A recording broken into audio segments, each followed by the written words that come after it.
Hi there, I'm Bowie. Hi guys, my name is Nimmz. And we're here to have a little chat about Super Smash Bros. Ultimate.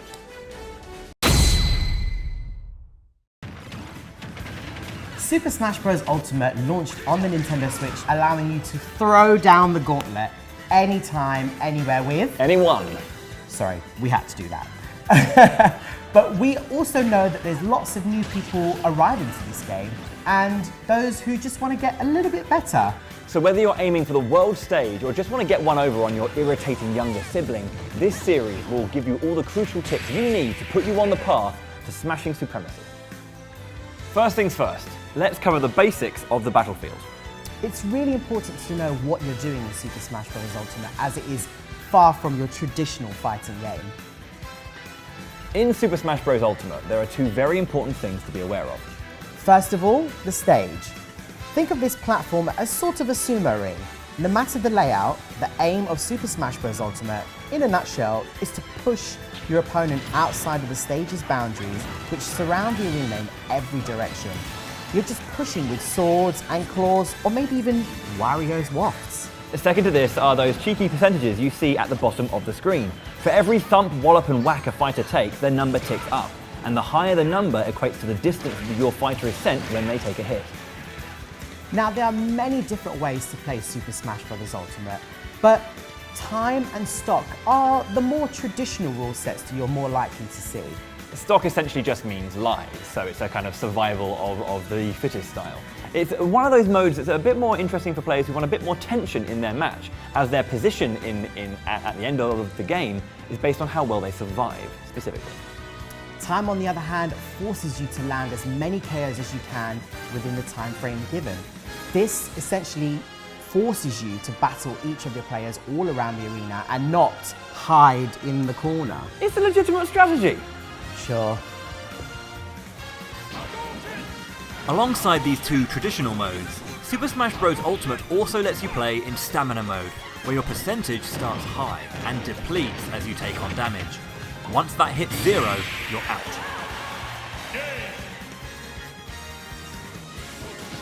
Ultimately, this is a game you can enjoy in a huge variety of ways, but no matter how you enjoy it, you'll need to know what buttons do what.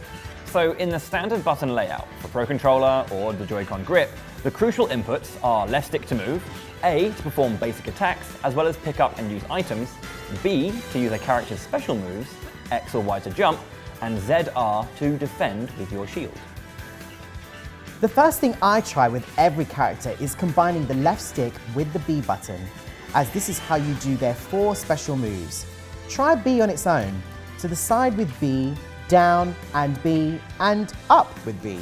The up one normally gives your character some height and can be done after jumping, so it's handy if you need to get back onto the stage. Similarly, tapping the A button on its own or combining it with the left stick will yield different attacks. A button attacks in the air are different as well.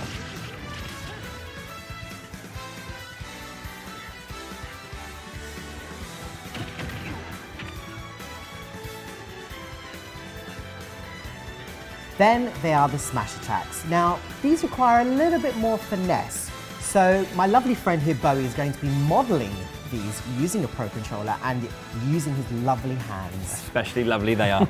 So your smash attacks are one of your strongest moves in your kit, and they're executed by pressing the A button and moving the control stick in a direction at the same time, like this. Use a smash attack on an opponent with a high percentage, something above 100, and they will go flying. You can even charge up a smash attack for quite a while. It's fun to do this in multiplayer matches.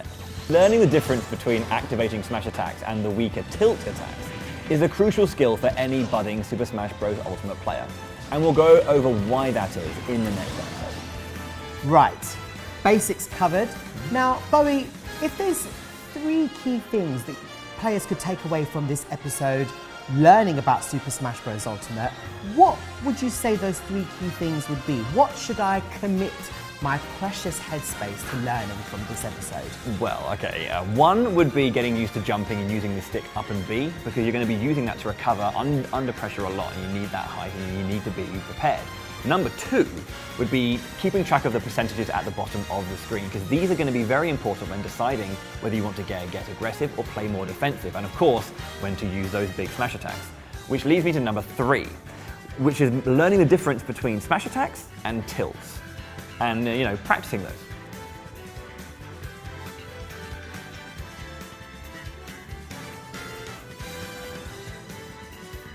Yes, Bowie, that is really important to me. Once you start to get comfortable learning the control skills, everything else in our future episodes will really start to make sense. Exactly.